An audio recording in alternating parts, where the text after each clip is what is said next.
오늘 우리에게 주신 하나님의 말씀은 마태복음 5장 27절로부터 37절까지 말씀입니다. 또 간음하지 말라 하였다는 것을 너희가 들었으나 나는 너희에게 이르노니 음욕을 품고 여자를 보는 자마다 마음에 이미 간음하였느니라.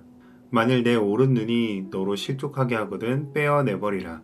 내 백체 중 하나가 없어지고 온몸이 지옥에 던져지지 않는 것이 유익하며 또한 만일 내 오른손이 너로 실족하게 하거든 찍어내버리라. 내 백체 중 하나가 없어지고 온몸이 지옥에 던져지지 않는 것이 유익하니라. 또 일렀으되 누구든지 아내를 버리려거든 이혼 증서를 줄 것이라 하였으나 나는 너희에게 이르노니 누구든지 음행한 이유 없이 아내를 버리면 이는 그로 간음하게 하며 또 누구든지 버림받은 여자에게 장가드는 자도 간음함이니라. 또 옛사람에게 말한 바 헛 맹세를 하지 말고 내 맹세한 것을 주께 지키라 하였다는 것을 너희가 들었으나 나는 너희에게 이르노니 도무지 맹세하지 말지니 하늘로도 하지 말라 이는 하나님의 보좌임이요 땅으로도 하지 말라 이는 하나님의 발등상임이요 예루살렘으로도 하지 말라 이는 큰 임금의 성임이요 내 머리로도 하지 말라 이는 내가 한 터럭도 희고 검게 할 수 없음이라. 오직 너희 말은 옳다 옳다 아니라 아니라 하라. 이에서 지나는 것은 악으로부터 나느니라. 아멘.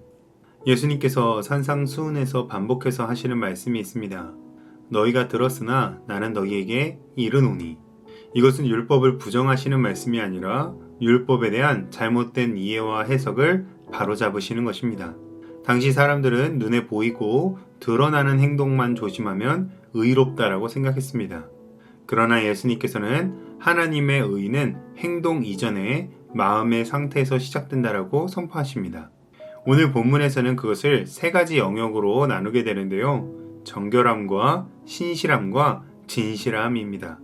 이 세 가지를 통해 진정한 하나님 나라의 백성의 의의가 무엇인지가 드러납니다. 오늘 본문 말씀 속에 예수님께서 가르쳐 주시는 하나님의 의에 대해서 살펴보고 우리 삶에서도 하나님의 의가 자연스럽게 드러나기를 간구하는 이 시간이 되시기를 주님의 이름으로 축복합니다. 예수님은 간음하지 말라는 계명을 다시 꺼내시며 기준을 행위에서 욕망으로 끌어올리십니다. 음욕을 품고 여자를 보는 자마다 마음에 이미 간음하였느니라. 죄는 행동에서 갑자기 툭 튀어나오는 것이 아니라 마음에서 자라나고 생각에서 있게 되며 결국 삶에서 터져 나오는 것입니다. 다윗이 간음을 행하였을 때 다윗의 죄는 침실에서 벌어진 것이 아니라 옥상에서 바라보던 눈으로부터 시작된 것입니다. 한 번의 방심과 한 번의 시선, 다스리지 않았던 마음속 욕망이 다윗을 무너뜨렸던 것이죠. 정결은 안 했다의 문제가 아니라 마음에 무엇을 품고 있는가의 문제입니다. 하나님의 의는 손이 아니라 마음에서, 행동이 아니라 욕망에서 드러나게 됩니다.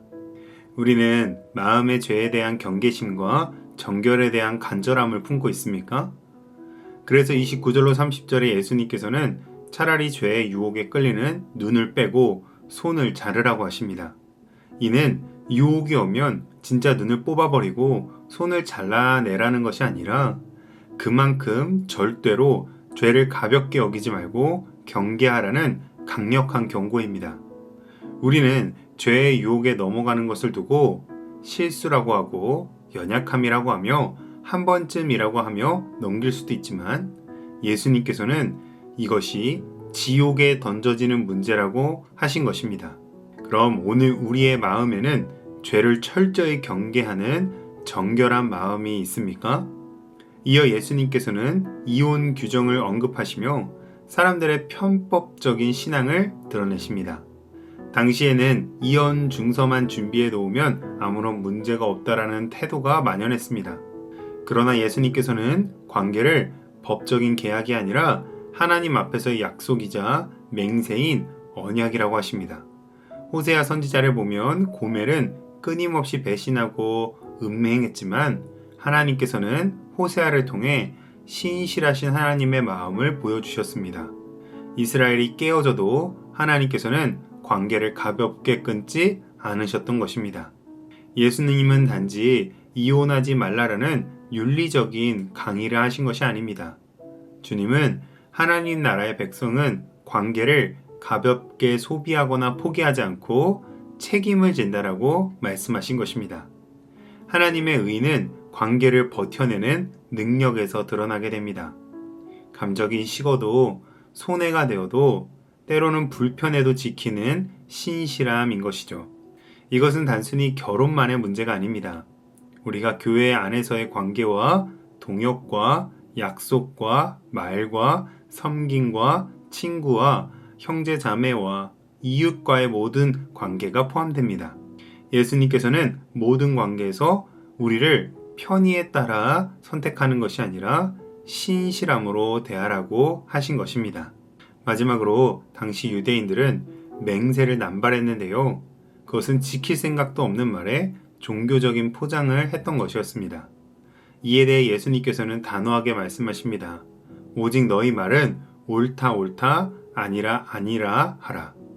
예수님께서는 맹세를 금하신 것이 아니라 맹세가 필요가 없는 신뢰감을 주는 인격과 성품을 요구하신 것입니다. 하나님의 의는 화려한 말이 아니라 일치된 삶에서 나오는 단순한 언어입니다. 오늘 우리는 말을 너무 많이 하고 또 쉽게 하기도 합니다. 약속을 쉽게 미루고 책임을 흐리고 거짓을 포장하고 진실은 부풀립니다. 그러나 하나님 나라의 언어는 단순합니다. 예, 아니요. 이런 진실한 말은 오직 진실한 삶을 통해서만 효력이 있습니다. 오늘의 본문은 하나로 연결되어 있습니다. 마음이 정결하지 않으면 관계가 무너지고 관계가 무너지면 말이 많아지고 가벼워집니다. 예수님은 우리를 외식하는 종교인이 아니라 속이 새로워진 하나님 나라의 백성으로 부르고 계십니다. 그러므로 오늘 우리 모두가 형식에 머무는 신앙은 내려놓고 십자가 빛 앞에서 마음이 새로워지며 관계가 다시 세워지고 말이 복음의 향기가 되시기를 주님의 이름으로 축복합니다. 기도하겠습니다. 거룩하신 하나님 아버지, 우리의 겉모습이 아니라 우리의 속사람, 우리의 마음을 보시는 주님 앞에 섰습니다. 정결하지 못한 마음과 생각은 씻어주시고 가볍게 여긴 관계를 회복시켜 주시고 습관처럼 내뱉은 말들은 십자가 앞에서 내려놓게 하옵소서. 성령님, 우리의 속사람을 새롭게 하셔서 정결한 마음으로 주님을 바라보게 하시고 신실한 삶으로 주의 성품을 드러내게 하시며 진실한 언어로 복음을 증거하게 하옵소서.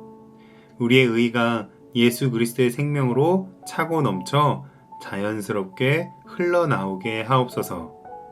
예수님의 이름으로 기도합니다. 아멘.